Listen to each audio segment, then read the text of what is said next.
Hi అండి అందరికీ. అందరూ ఎలా ఉన్నారు? బాగున్నారా? మేము కూడా బాగున్నామండి. మీరు కూడా బాగుండాలి, అందులో మేము ఉండాలనేసి అయితే మనస్ఫూర్తిగా అయితే కోరుకుంటున్నాము. మార్నింగ్ అయితే పొద్దున్న అయితే లెవ్వాలని అస్సలు అనిపించట్లేదు. ఎందుకంటారా, హైదరాబాద్లో అయితే చల్లగాలి డే మొత్తం వచ్చేస్తుంది. అది ఎర్లీ మార్నింగ్ అయితే అస్సలు లేవాలనిపిస్తలేదు నాకైతే. అబ్బా, నిద్ర అయితే నాకైతే చాలా డేంజర్గా వస్తుంది. అదేంటో అసలు తెలియకుండానే పడుకుంటున్నాను. అసలు మెలుక కూడా వస్తలేదు. అల్లారం లేపుతుందండి. ప్రతిరోజు అల్లారమే లేపుతుందండి. ఈ మధ్య అయితే నిద్ర లేవాలంటే అస్సలు కుదరట్లేదు నాకైతే. మెలకు వస్తే అబ్బా లేవ్వాలా, కాసేపు పడుకుంటే బాగుంటది అని అనిపిస్తుంది. బట్ ఏం చేయాలి, లేచి పనులు మాత్రం చేసుకోవాలి కదా, తప్పదు ఇంకా. ఇంకోటి మేమున్న సైడ్ అయితే టైం టు టైం అండి. టైం అయిందంటే వాటర్ అయితే ఆఫ్ అయిపోతాయి అనమాట. దానికోసమైనా ఫాస్ట్గా లేవ్వాలి. ఆ నిద్ర చూసుకుంటే మళ్ళీ వాటర్ పోతాయి అనేసి అయితే ఫాస్ట్గా లేవ్వాల్సిందే. అదండి నా బాధ. కంపల్సరీ లేవాల్సిందే, లేచి నీళ్ళు పట్టాల్సిందే అనమాట. ఒక్క రోజు లేవకపోతే మళ్ళీ వాటర్ ఆఫ్ అయిపోతాయి, మళ్ళీ ఇబ్బంది అయిపోతుంది. వాటర్ లేనిది ఏ పని ఒడవనే ఒడవదు. అసలు వాటర్ లేకుంటే అదొక ఫీలింగ్ ఏందో అసలు ఒక రకంగా ఉంటుంది. అసలు తలుచుకుంటే వాటర్ లేకుంటే మనం ఏమైపోతామో అనిపిస్తుంది నాకైతే. అసలు వాటర్ లేకుంటే ఏ పని అవ్వదు అండి. ఫస్ట్ నేను చేసేది ఏంటంటే, ఫస్ట్ అయితే వాటర్ పోతాయి అనేసి అయితే ముందుగా లేచి నెమ్మనే వాటరే పట్టేసి వస్తాను. పట్టేసి వచ్చిన తర్వాత గిన్నెలన్నీ బయట పెడతాను. బయట పెట్టి ఇంకా హోమ్ క్లీన్ అయితే చేసేస్తానండి. చేసేసిన తర్వాత వాటిని అయితే తోమి ఇంట్లోకి తీసుకొచ్చేస్తా.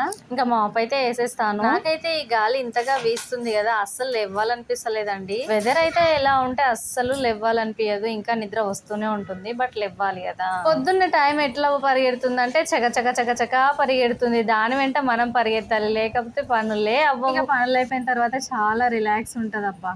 ఈ తడిగుడ్డ అయితే పెట్టేసిన తర్వాత అన్ని గిన్నెలు అయితే కడిగేసి పక్కన పెట్టేసిన తర్వాత అప్పటి వరకు ఈ బండలు అయితే ఆరిపోతాయి. ఇక నేను వేసేది బండల మీదే కాబట్టి ఆరిన తర్వాత వేస్తే లుక్ అయితే సూపర్ ఉంటది వేస్తుంటే. ఇంతకీ అడగడం మర్చిపోయినా, మీరే టైంకి లేస్తున్నారు? ఇంతకీ మీ సైడ్ ఎలా ఉంది వెదర్? కమెంట్ సెక్షన్ లో కమెంట్ చేయండి మర్చిపోకుండా. ఫాస్ట్ గా అయితే పనులు అయితే చేసేసాము. చేసేసిన తర్వాత ఇవాళ వచ్చేసి లంచ్ బాక్స్ లోకి అయితే క్యారెట్ రైస్ చేశాను. క్యారెట్ రైస్ ఇంకా స్నాక్స్ వచ్చేసి మ్యాంగోస్ అయితే పెట్టేశాను. ఏదైనా ఫ్రూట్ పెట్టామని అయితే అడిగింది.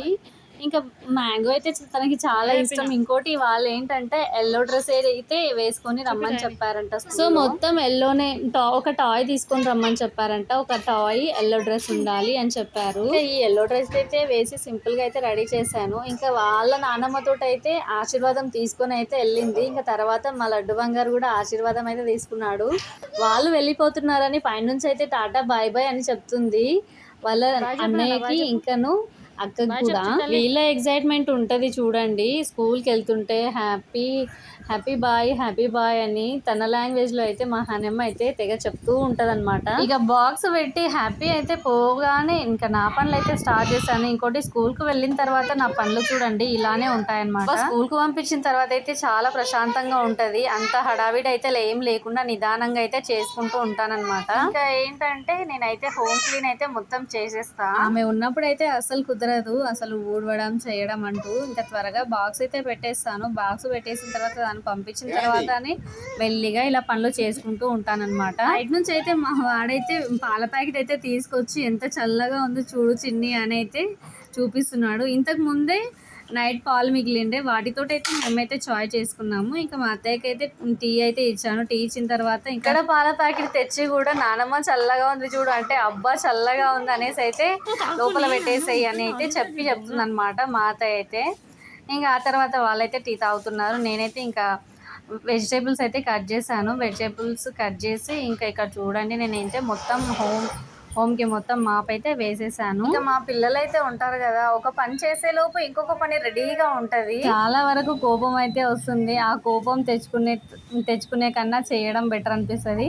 వాళ్ళని కొట్టిన తర్వాత మళ్ళీ అబ్బా కొట్టానా, ఎందుకు కొట్టానా అని అనిపిస్తుంది అనమాట. ఏం చేస్తాం, మన ఫ్రస్ట్రేషన్, ఆ కోపము అలానే ఉంటుంది ఆ టైం అప్పుడు. ఇక పాలైతే వేడి చేస్తున్నాను. నేనైతే పరమాన్నం అయితే చేస్తున్నానండి. పాలు విరగకుండా, పరమాన్నం అంటే బెల్లంతో చేస్తున్నాను కాబట్టి మాక్సిమం పాలు విరుగుతాయి కదా, ఈ స్టైల్లో చేయండి. అసలు పరమాన్నంలో వేస్తే మిల్క్ అయితే అస్సలు విరగదనమాట. పాలు విరిగిపోకుండా అయితే చిన్న చిట్కా చెప్తాను, నచ్చితే మీరు కూడా ట్రై చేయండి. ముందుగా అయితే బియ్యాన్ని అయితే నానబెట్టేసేయాలి. శ్రీ వెంకటేశ్వర స్వామికి అయితే 7 వారాల పూజ చేద్దామని అయితే అనుకున్నాను మనసులో. ఎప్పుడో అనుకున్నాను, బట్ ఇప్పుడైతే కుదిరింది. అది ఇవాళ నుంచి శనివారం, ఫస్ట్ శనివారం అనమాట నేను పూజ అయితే స్టార్ట్ చేశాను. పెద్దగా ఖర్చు లేకుండా ఈజీగా మనం మొక్కుకున్న దాన్ని బట్టే ఉంటుందండి. బట్ నేనైతే స్టార్ట్ చేశాను. తప్పకుండా అయితే ఆ ఏడుకొండల వారి స్వామి సమక్షంలో ఏం చేసినా పక్కా నెరవేరుతుంది. బట్ నేనైతే ఏం మొక్కుకున్నానంటే దాన్నైతే షేర్ చేసుకోకూడదు. ఒకవేళ ఆ కోరిక నెరవేరిందంటే మీతో షేర్ చేసుకుంటాను. ఈ పూజ అయితే ఈజీగా సింపుల్ గా చేసుకోవచ్చు. ఎంత మిడిల్ క్లాస్ ఫ్యామిలీ అయినా చేసుకోవచ్చు అనమాట. స్వామివారికి ఏమైతే ఇష్టమో దాన్ని చేసి పెట్టడమే అండి ఈ పూజ ప్రత్యేకత అనమాట. నేనైతే స్టార్టింగ్ నుంచే చెప్తున్నాను చూడండి, నేనైతే స్వీట్ చేసి పెడతాను అని అయితే చెప్పేశాను అనమాట. అదే చూపించాను కదా అండి, పరమాన్నం చేస్తున్నా అనేసి అయితే చెప్పాను కదా, పరమాన్నమే చేసి పెడుతున్నాను స్వామివారికి. ఇంకొక ప్రత్యేకత ఏంటి అంటే దీనికైతే ఉపవాసం అయితే ఉండాల్సిన అవసరం అసలే లేదు. లేచిన దగ్గర నుండి అయితే మనము పూజ చేసేంత వరకు అయితే ఏం తినకుండా చేయొచ్చు అనమాట. చేయడం నచ్చితే ఎవరైనా చేసుకోవచ్చు. అయ్య బాబాయ్, చెప్పడమే మర్చిపోయినా, పాలు విరగకుండా ఎలా చేయాలో చెప్పడం మర్చిపోయాను చూడండి. మనమైతే ముందుగానే పాలల్లో బియ్యం వేసి పాలు పొంగిన తర్వాత నానబెట్టుకున్న బియ్యాన్ని వేసి కొంచెం బాగా కుక్ చేయాలి. కుక్ చేసిన తర్వాత ఆల్రెడీ మనం బెల్లంని కూడా కొంచెం పాకం పట్టుకొని పక్కన పెట్టేసుకోవాలి. ఇవి రెండు చల్లారిన తర్వాత, అంటే అన్నం కూడా కొంచెం చల్లారిన తర్వాత అయితే మనమైతే ఈ బెల్లాన్ని అయితే వేసేసుకోవాలి, అంటే వడబోసేసుకోవాలన్నమాట. ఆ తర్వాత మన దగ్గర ఉన్న డ్రై ఫ్రూట్స్ అన్నీ తీసుకొని అయితే ఇట్లా పోపు వేసుకున్నామంటే టేస్టీ పరమాన్నం అయితే రెడీ అవుతుంది. పాలు అస్సలు బ్రేక్ అవ్వవు, విరిగిపోవండి. 100% చెప్తున్నా. నచ్చితే కనుక ఇలా తినాలనిపించినప్పుడు ఇలా ట్రై చేయండి.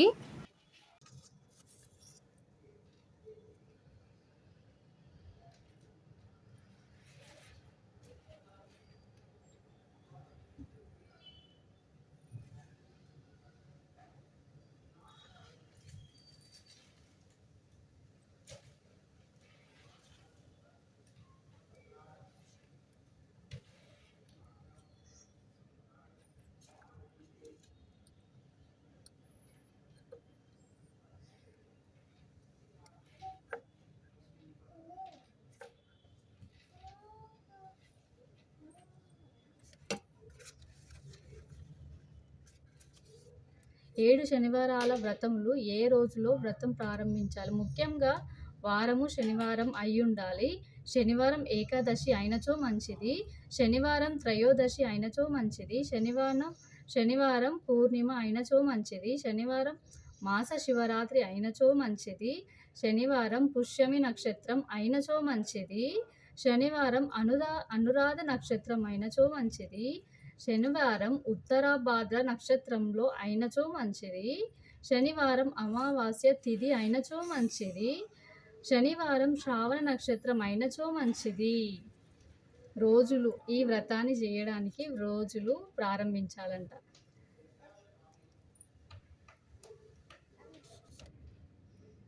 ఈ పూజ చేయాల్సిన రాశుల వారు మేషం, కర్కాటక, సింహ, కన్య, వృశ్చిక, ధనస్సు, కుంభ, మీన లగ్న జాతకులు చేస్తే చాలా మంచిది. మేషం, వృశ్చికం, ధనస్సు, కుంభ, మీన రాశుల జాతులకు ఆచరిస్తే చాలా మంచిది. అంటే జాతకరీత్యా వాళ్ళు చేస్తే చాలా మంచిదని చెప్తుంది మన బుక్. ఆచరించినచో మంచిది. ఏ వయసు వాళ్ళు ఉన్నవారైనా స్త్రీలు, పురుషులు ఈ వ్రతం ఆచరించవచ్చు. శనివారం తెల్లవారక ముందే తలస్నానం చేయాలి. 7 శనివారాలు తులసి మాల ధరించవలెను. పగలు నిద్రపోరాదు. మధ్యాహ్నం భోజనం చేయరాదు. శనివారం లోపు ఉదయం పూజ ప్రారంభించాలి. అలానే సాయంత్రం 6 గంటల నుండి 7 గంటల లోపు సాయంత్రం వ్రతం ప్రారంభించాలి.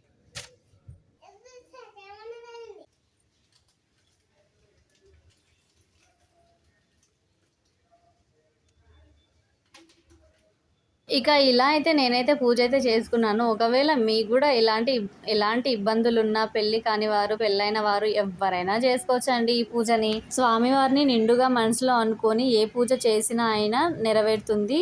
బట్ 7 వారాల పూజ అయితే చెయ్యాలన్నమాట. ఇక ఇవాళ వచ్చి నేనైతే లంచ్ లోకి బెండకాయ వైట్ రైస్ అయితే చేశాను. ఇక ఇవాళ అయితే మా అత్త అయితే వెళ్ళిపోయింది అనమాట. పనులు కూడా త్వరగా స్పీడ్గా అయితే చేయాల్సి అయితే వచ్చిందనమాట. వాళ్ళైతే త్వరగానే లేచి ఎర్లీ మార్నింగే వెళ్ళిపోయారు. ఇక నేను ఒక్కదాన్నే తింటున్నానని అనుకుంటున్నారా? మా పిల్లలు అయితే మా అత్తమ్మ తినిపించే వెళ్ళిపోయింది అనమాట. వాళ్ళ మనవాడైతే చాలా ఇష్టం ఆమెకైతే. ఏదేమైనా మంచిగా చూసుకో అని ఒక 3-4 టైమ్స్